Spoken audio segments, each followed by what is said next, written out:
On va tout de suite aux enchères, c'est sur le web et c'est déjà sur Europe 1. Des clics et des claques sur Europe 1. Laurent Guimier. Alors Lise, tu vas nous raconter, parce que tu as passé une grande partie de ta journée sur un site internet dont le Figaro nous a appris l'existence ce matin, on va l'avouer, sous la plume de notre consoeur Cécilia Gabizon. Très bon papier. Si je résume en disant, c'est une sorte de eBay municipal ou de bon coin de nos mairies. C'est exactement ça. Le site en fait a été créé en 2005, donc il y a déjà un petit moment, en partenariat avec la ville de Lyon. Agorastore, c'est son nom, permet aux organismes publics et aux entreprises d'organiser leurs ventes aux enchères en ligne. Vous pourrez ainsi peut-être devenir l'heureux propriétaire d'un lit d'auscultation avec marchepied vendu par la ville de Suresnes, état moyen, prix de départ 5 €, ou encore d'une balayeuse aspiratrice 4 mètres cubes appartenant à la mairie de Tours. Oui, mais moi j'achète pas une balayeuse aspiratrice. Il y a plein de choses qui peuvent être utiles encore. Si, le Conseil général de l'Isère vend lui de nombreux équipements sportifs, dont une piste synthétique de ski nordique, mise à prix 5 800 €. Dans l'appartement, c'est pas mal. Chez toi, c'est si grand. Voilà. Avec ta piscine. Le duplex, ouais, c'est ça. Plus accessible, il y a la ville de Sarcelles qui, de son côté, liquide tout son matériel de restauration collective. J'ai eu peur. Voilà. Et si vous cherchez des instruments de musique, la communauté d'agglomération de Pau vend 3 luttes, 2 cordes, 2 trombones, 2 hautbois, une guitare, un violoncelle et une flûte. Ça sent l'école de musique bazardée, quoi. Exactement. Et sinon, vous pourrez toujours vous rabattre sur une motocrotte, ou une pelleteuse excavatrice, propriété de la mairie de Tours. Est-ce qu'il y a des portraits du président de la République déjà en vente? Non, on n'a pas Non, des choses comme ça. malheureusement, C'est un blasphème. Ou des Marianne ou Tu des peux choses pas comme faire ça. ça. Non. Alors, ça va peut-être donner des idées aux collectivités locales qui préparent peut-être 2012, même s'il faut... Voilà, c'est un peu tôt, comme dirait l'autre, pour se mettre à vendre ce genre de choses. Alors, on a beaucoup ri, mais on a au téléphone le directeur général de ce site qui s'appelle Agorastore. Je le répète, bonsoir David Riahi.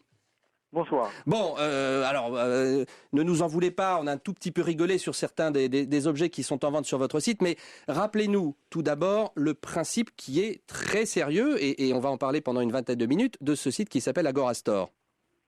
Donc si vous voulez, Agorastore, c'est un site de vente aux enchères. On a donc des ventes aux enchères qui sont ouvertes à tous, mais qui ont une spécificité, c'est que les vendeurs sur Agorastore sont uniquement des professionnels, essentiellement du secteur public et aujourd'hui aussi du secteur privé, qui vont revendre aux enchères donc le matériel dont ils n'ont plus besoin. Ça existe depuis quand, votre site? Donc Agorastore existe depuis 2005, on le disait à l'instant, c'était créé en partenariat avec la ville de Lyon. Donc la ville de Lyon avait cette problématique qui était un matériel stocké, inutilisé, qui non seulement n'était pas utilisé, mais en plus générait des coûts de stockage. Et donc, elle s'est tournée vers Agorastore. Et donc, Agorastore a proposé ce concept de vente aux enchères en ligne. Avec une double logique, en fait, finalement, pour la ville de Lyon, c'était de dire, à la fois, on va vendre au meilleur prix possible, puisque finalement, les enchères vont être accessibles à tous par Internet, et à la fois, on va avoir une véritable logique de transparence, puisque les règles sont simples, tout le monde peut participer, justement, et tout le monde peut participer dans des conditions équitables et claires. Alors voilà, vous disiez, on démarre de très bas, c'est-à-dire qu'il n'y a pas forcément une notion de profit énorme de la part de la collectivité locale qui va vendre sa friteuse ou sa motocrotte. La notion de profit existe, mais c'est vraiment une logique budgétaire saine. Parce que le profit principal de la collectivité, c'est déjà de dire il y a un matériel qui n'existe pas, qui n'est pas employé, je vais en faire bénéficier mes concitoyens. Donc là, on est vraiment dans une logique de seconde vie développement durable. Par ailleurs, je vais éviter des coûts de stockage et d'entretien, et ça, c'est un poste aussi très important. Et ensuite, c'est-à-dire des hangars dans lesquels il y a les camions de pompiers dont on ne se sert plus, par exemple. Typiquement. Donc les hangars, en fait, l'espace aujourd'hui, c'est quelque chose qui coûte cher, et donc stocker des véhicules qui ne servent plus, ça coûte. Un excellent exemple, je pense, vraiment symbolique, c'est la ville d'Angers, qui a revendu, il y a pas si longtemps que ça, un entrepôt intégralement aux enchères. Et donc non seulement cet entrepôt a été revendu, et en plus l'acheteur a repris à sa charge le démontage de l'entrepôt.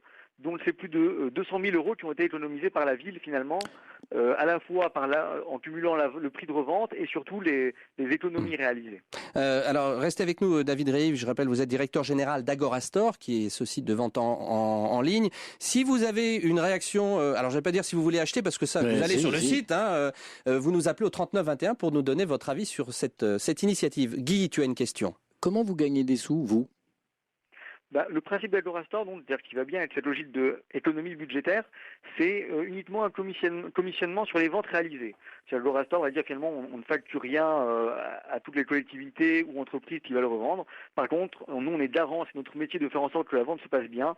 Si elle se passe bien, alors on perçoit un commissionnement sur cette vente. David Abiker, une question. Est-ce que ce système a permis de démocratiser l'accès à ces biens publics mis en vente? Parce que autrefois, les ventes des domaines ou ce qui était mis en vente par les collectivités territoriales, il fallait être un sacré connaisseur pour y accéder. Et généralement, il y avait des espèces de rapaces qui étaient toujours là à acheter toujours tout au meilleur prix. Et le kidam, celui qui aurait été au Puce ou ailleurs, il se faisait avoir.